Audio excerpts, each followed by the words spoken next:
நாளென் செய்யும் வினைதானென் செய்யும் என்னை நாடி வந்த கோளென் செய்யும் கொடுங்கூற்றியன் செய்யும் குமரேசர் இரு தாளும் சிலம்பும் சதங்கையும் தண்டையும் சண்முகம் தோளும் கடம்பும் எனக்கு முன்னே வந்து தோன்றிடனே.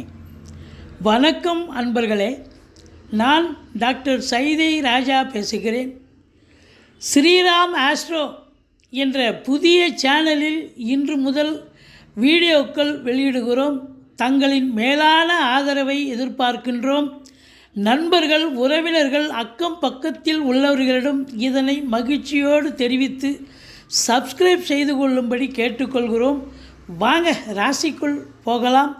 இந்த வார ராசி பலனை இப்போது பார்க்கலாமா? 2/2/2025 முதல் 8/2/2025 வரை உள்ள கிரகங்கள் எப்பேற்பட்ட பலனை வழங்கப் போகிறது? மகர ராசி காலபுருஷனுக்கு 10வது ராசி. உத்திராடம் 2, 3, 4 பாதங்கள், திருவோணம், அவிட்டம் 1, 2 பாதங்கள் உள்ளடக்கியது. இந்த மகர ராசியில் பிறந்த அன்பர்களுக்கு இந்த வார கிரகங்கள் எப்பேற்பட்ட பலனை வழங்கப் போகிறது? சூப்பராக இருக்குமா இல்லை சுமாராக இருக்குமா அப்படின்னு பார்த்தீங்கன்னா, இந்த மகர ராசிக்கு ராசிநாதன் 2ஆம் இடத்துல இருக்காருங்க. ஆக்சுவலாக பார்த்திங்கன்னா உங்களுக்கு மே மாதம் வரைக்கும் தான், அதாவது சனி பெயர்ச்சி வரைக்கும் தான் உங்களுக்கு ஒரு நிலை.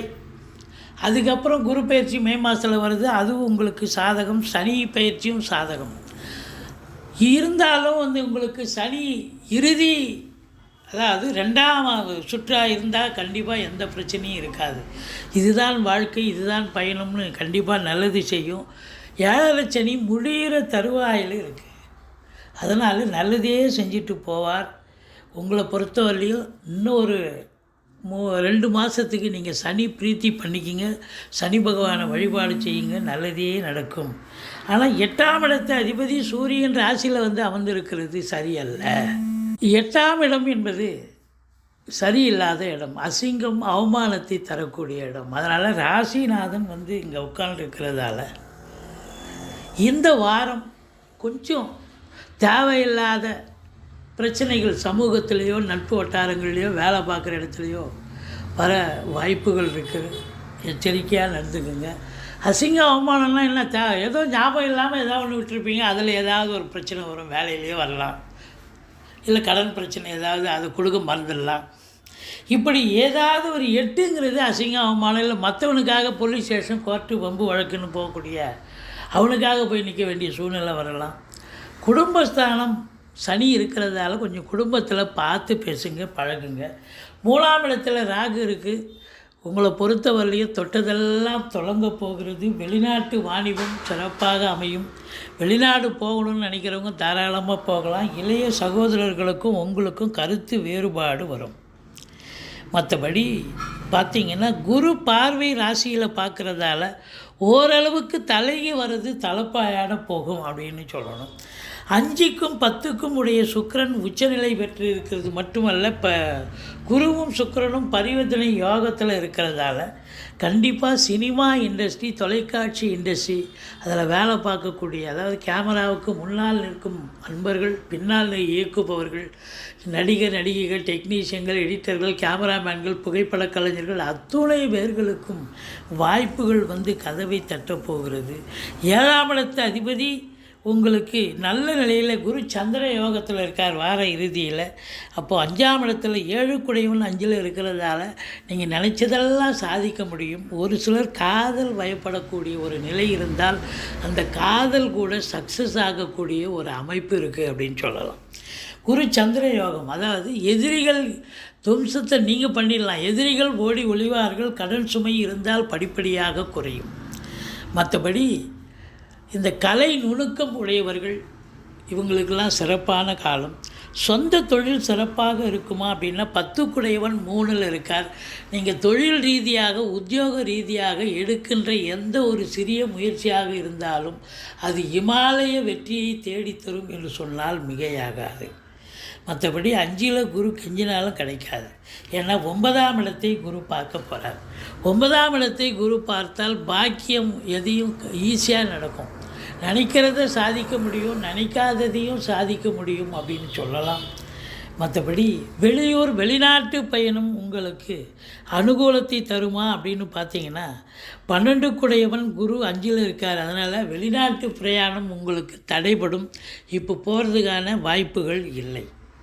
இருந்த போதிலும் தொழிலில் 11ஆம் இடத்தை குரு பார்ப்பதால் தொழிலில் லாபத்தை பெற முடியும், நல்லது நடக்கும்.